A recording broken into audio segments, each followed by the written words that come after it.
aqui Paulo, ele nos ensina como deve ser o nosso relacionamento com os nossos pastores, isto é, ovelhas e pastores, líderes e liderados. Chama a sua atenção então para os versículos 12.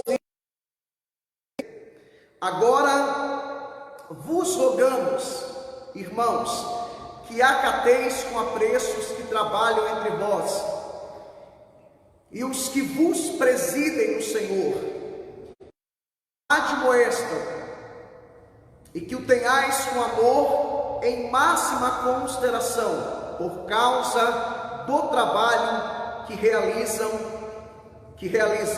E Paulo conclui versículo 3 dizendo: vivei em paz com todos. Vivei em paz com todos.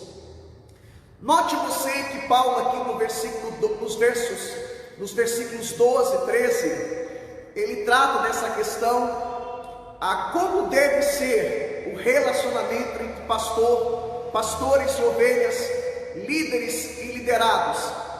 E Paulo, ele usa algumas palavras aqui. Ele usa a palavra presidem no Senhor, ele usa a palavra trabalho e usa a palavra admoestam. Paulo está ensinando aqui, ele está rogando. A palavra rogar, a ideia é de um apelo, é uma súplica, é um pedido, é a ideia de, como se fosse em português, parafraseando, contextualizando, pelo amor de Deus. Então essa é a ideia, que é a ideia de um pedido, de uma súplica, de um apelo. Paulo está dizendo: vos rogamos, irmãos, que acateis com apreço os que trabalham entre vós e os que vos presidem no Senhor e vos admoestam. Paulo está falando aqui nos versículos 12 e 13 sobre a questão, um assunto que eu particularmente gosto muito, princípio de autoridade. Eu quero aproveitar também, assim que você tiver uma oportunidade, uma chance, leia um livro. Esse livro eu li ele há muitos anos atrás, há mais de 20 anos atrás. Já devo ter lido esse livro umas 2 ou 3 vezes, Autoridade Espiritual. Este livro, ele edificou muito a minha vida, com Atmania.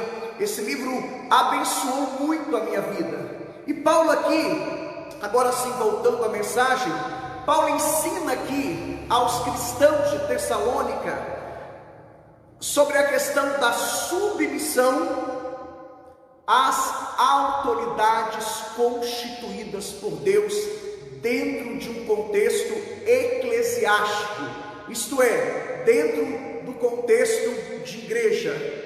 E Paulo, ele enfatiza aqui, ele dá ênfase, ele dá um destaque, dizendo que a autoridade dos líderes da igreja vem do Senhor. Nós vivemos uma época em que a gente percebe um espírito de infidelidade, de deslealdade e de insubmissão aos pastores, por muitos motivos, por muitas razões. É bem verdade que nós vivemos em um contexto em que muitos pastores, infelizmente, eu falo isso com pesar, muitos pastores, eles estão dando mau exemplo, eles não vivem de acordo com a palavra de Deus, estão dando mau testemunhos. E a gente precisa dizer algo também aqui nessa noite. Para toda regra existe exceção. Em todo segmento existe o joio e o trigo. Em todo segmento existe pessoas desonestas, mas também existe pessoas honestas. O grande problema é que a maioria das pessoas colocam tudo num pacote só e começam a generalizar, e começam a achar que todo pastor é mau caráter, que todo pastor é desonesto, e começam a rotular os pastores de tantos adjetivos negativos. E pastor hoje tem sido sinônimo, de tantas coisas erradas, de tantas coisas negativas. Eu ouvi o pastor Hernandes Dias Lopes pregar em uma das suas mensagens, e ele fala isso, que as classes que estão com o filme mais queimado no Brasil são os políticos, a polícia e os pastores. Isso é lamentável.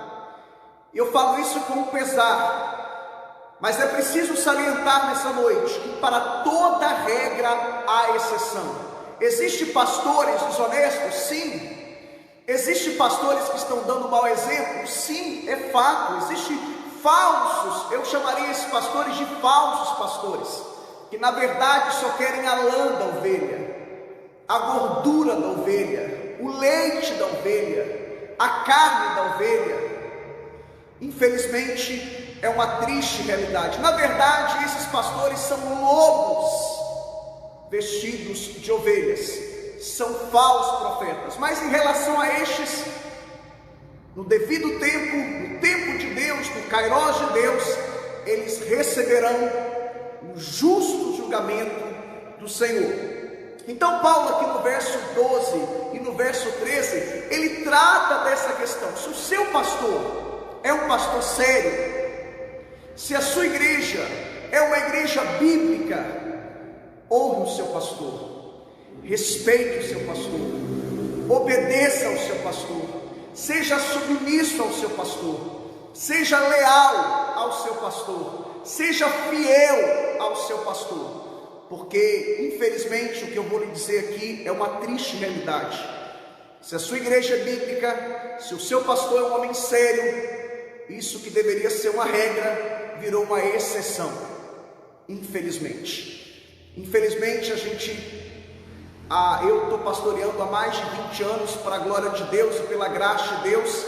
Sou casado, vou completar agora em maio 23 anos com a mesma mulher. Me casei com 20 anos, fui a pastor com apenas 22 anos de idade. Isso que deveria ser uma regra, virou uma exceção. E para a glória de Deus, Deus tem me guardado o meu caráter, a minha integridade. Isso é mérito de Deus, isso é para a glória de Deus e pela graça de Deus.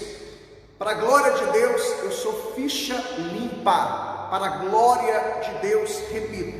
Então, se você congrega em uma igreja bíblica, se o seu pastor é um pastor sério, olha o que Paulo diz no verso 13: e o que tenhais com amor em máxima consideração. Algumas versões usam a palavra estima. E Paulo diz mais: por causa do trabalho que eles realizam. Paulo diz mais: que eles presidem no Senhor, que eles admoestam. Você não tem que respeitar o seu pastor, honrar, porque por causa do cargo em si, mas por causa do trabalho. Não é a ideia de um culto à personalidade. Não confunda honrar e respeitar e obedecer com bajulação. Não é isso que Paulo está dizendo aqui. Não é a ideia do texto aqui. Não é a ideia daquilo que Paulo tinha em mente. Então, se o seu pastor é sério, se a sua igreja é bíblica, Paulo está dizendo aqui que você deve tratá-lo com estima e amor. É a ideia de honra, respeito e obediência. Mas permita-me dizer uma coisa. Gosto muito de uma frase de um teólogo reformado, batista, americano, um teólogo que influencia muito a minha vida e meu ministério, John Piper. John Piper diz que você só deve submeter ao seu pastor se ele for submisso a Cristo e a sua palavra. Deixe-me dizer algo também. Na Bíblia, aprenda isso: submissão incondicional somente a Deus e a sua palavra. Eu vou repetir isso. Na Bíblia, submissão incondicional somente a Deus e e a sua palavra. Ao seu pastor, submissão condicional. Isto é, enquanto o seu pastor for submisso a Deus e a palavra de Deus, a Bíblia, você deve submetê-lo. Se o seu pastor deixou de submeter a Deus e a sua palavra, você está desobrigado a obedecer o seu pastor. Ao seu marido, submissão condicional. Ao seu patrão, submissão condicional. Isto é, enquanto o seu marido, enquanto o seu patrão submeter ao Senhor, você deve submetê-los. Submissão incondicional somente a Deus. Chama a sua atenção agora para o segundo ponto. Se nos versículos 12 e 13, Paulo, ele fala como deve ser o nosso relacionamento entre pastores e líderes, pastores e ovelhas, líderes e liderados. Paulo conclui o verso 13, antes de entrar no verso 14, Paulo diz assim, no verso 13, vivei em paz uns com os outros. É a ideia de pastores e ovelhas, líderes e liderados viverem em paz. Parafraseando, submeta ao seu pastor, obedeça, respeite. Se você acha que o seu pastor não é sério, que a sua igreja não é bíblica, o que você está fazendo nessa igreja ainda? Ou de repente o problema pode ser você também. É possível, é provável.